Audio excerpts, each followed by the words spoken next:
up, we have worked problems. Now we've got to look at the reaction quotient. So, what is the reaction quotient? Well, the question is are we at equilibrium or are we not at equilibrium? When you need to determine whether you're at equilibrium, for example, you're giving reactants and products. So the question is are you at equilibrium or not? You have to determine what it is. So we call that the reaction quotient. You can think of it as Q for question. And if you'll notice, Q has the same expression as K. But it's more a question of you solve for Q and then you have to compare it to K. So here's the thing. It's an ion product of the initial concentration. It's the same form as the equilibrium constant. And if Q is less than K, the reaction is not at equilibrium. And it's going to continue forward until the ratio of products to reactants, or because the ratio of products to reactant is too low. So if Q is less than K, remember K is products over reactants, as would then be Q as well. So if it's too small compared to K, then you got to get more, so you have to go forward.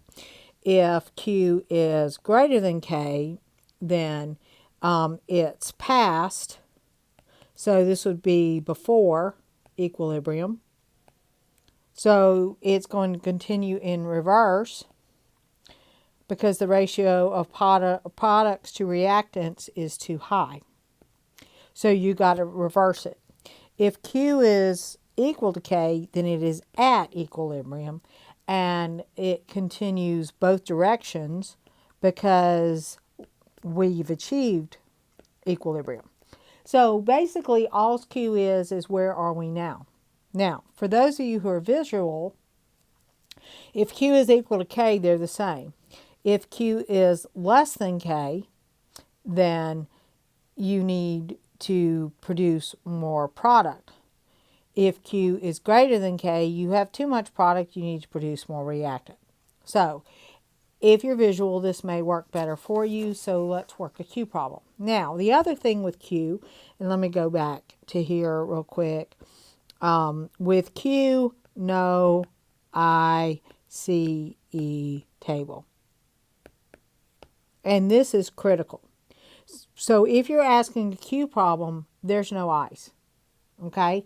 You are not at equilibrium, or excuse me, you are not establishing an equilibrium. You are questioning where you are. So we said that K here is 1.6.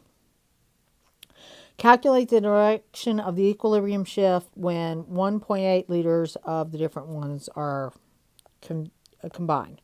So what we're going to do first is we have to find the concentration of each species because we're adding all of them together. So for the PCl3, we're going to start with 1.80 liters of 2.22 molar divided by the new volume, which is 6.3 liters. For chlorine, it's 2.0 liters times 1.45 molar divided by 66.3 liters. For the last one, it's 2.50 liters times 1.68 molar divided by 6.3 liters. So if we do the math, we get 0.6342857, which we will keep 3 digits, 0.634. And I'm writing in all the values because so that you can check your calculator. And it's 0.6666 repeating. So it's 0.667. So this is a Q question. So Q is equal to the products, PCl5, divided by PCl3 times Cl2, which is equal to 0.667, divided by 0.634 and 0.460. So Q comes out equal to 2.287. Well, if you compare Q to K, Q is 2.287, K is 1.6, Q is greater than K. That means that you have too many products. So you've got to get rid of the products. So you're going to shift to the reactant side. Now in this particular case, we don't have an ICE table, so this wouldn't affect it. But if we had an ICE table and we're trying to figure out the shift, we know that we would shift to the reactant side. Okay?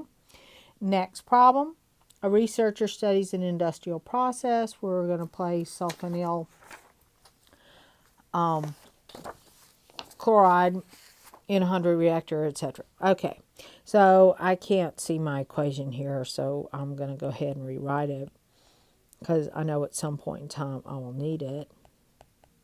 And my Kp is 3.0. All right, determine Kc and write the ACE table and the polynomial expression needed.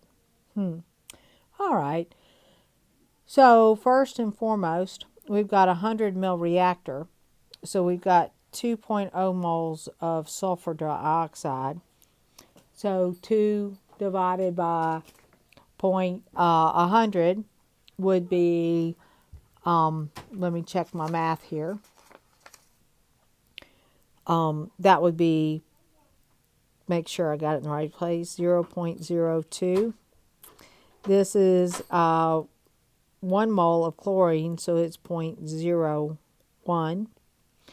And we're told that we have 0.03 moles of sulfonyl chloride, so when we divide it by 100, we end up with 3 times 10 to the minus 4th molar here.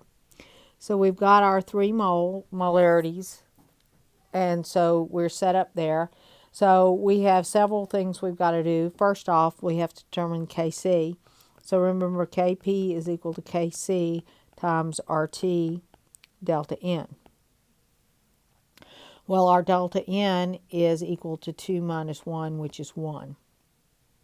And we know our Kp, so it's 3.0 is equal to Kc times 0.08206 liter atmospheres per mole K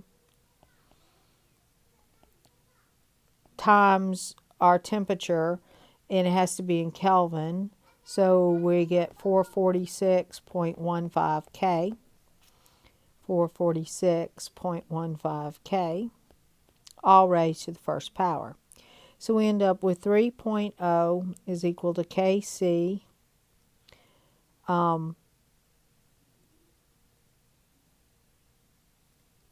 I didn't actually write that down, so I ended up with the values. So Kc is equal to 0.0819. So we'll take it to two significant figures, 0.82. All right, so the question is we now know what our Kc is. So we've got concentrations for each, so we've got a Q. So we've got 0.02 times 0.01, and we'll go ahead and put them in here, and 3 times 10 to the minus 4th, divided by 3 times 10 to the minus 4th. So my Q value comes out to 0.666. So if we compare Q to K, 0.666, and our Kc, that was using concentration, so we have to use our Kc, which is 0.082. So what that means is Q is greater than K. That means there are too many products, so we're going to go to the reactant side. So we'll go back up here and set up our ICE table, and you could have done this next or gone back up here, etc. So initially we know what our concentrations are. Our change, we're told that we're going to lose on the product side, gain on the reactant side. So at equilibrium, it's 3 times 10 to the minus 4th plus x, 0.02 minus x, and 0.01 minus x. So my K expression is going to be 0.02 minus X times 0.01 minus X divided by 3 times 10 to the minus 4th plus X is all equal to 0.082. Wow. Now, you're told to set it up to the polynomial expressions and then stop. Now, I have a tendency to do this with some of these because you have different variations, and sometimes the math is ugly. And once you can set it up, I assume you can do the math. It's not always the case, but it usually is. So sometimes I'll set up a really nasty one and just have you set it up, but stop. All right, on this one, where colorless HI, beautiful color appears, suppose the mixture heated, what will be the concentration? Okay, fine. I need my equation. So what I have here is this, my C table. We're told that we have a mixture of 1 mole of HI, and we'll put it in a 10-liter flask. So that means this is 0.1 molar, this is 0.1 molar, and this is 0.1 molar. Okay, we're given a Kc. All right, what are the concentrations of all three substances? Okay, I started with initial amounts of each one, and I don't know which way to go. So this is a Q problem. So Q, remember, is H2 times I2 divided by HI squared, which is equal to 0.1 times 0.1 divided by 0.1 squared, which gives me a whopping value of 1. And that's kind of funny because Q compared to K is 0.02, Q is 1, so Q is greater than K, so it's going to go to the reactant side. Now, this is not always true. I got to switch one of these so that it changes, but it is what it is. So when we set this up, we're going to lose X here, but we're going to gain 2X. Why are we going to gain 2X? Because it's got a coefficient of 2. So this is 0.1 plus 2X, 0.1 minus X, and 0.1 minus X. So when we set up our K expression, it's going to be the same as Q, which is H times I divided by HI squared. So it's 0.1 minus X squared over 0.1 plus 2X squared is all equal to 0.02. So again, we're going to FOIL. So 0.01 minus 0.2x plus x squared divided by 0.01 plus 0.4x plus 4x squared is equal to 0.02. So if we do our math together, we get 0.08x squared plus 0.008x plus 0.002 is equal to 0.01 minus 0.2x plus x squared.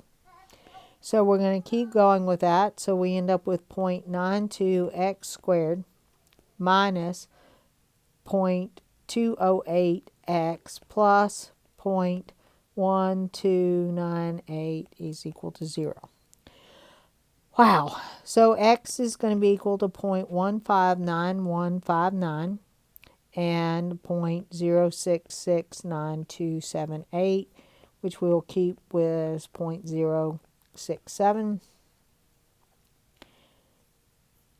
And this one's thrown out because it's too large.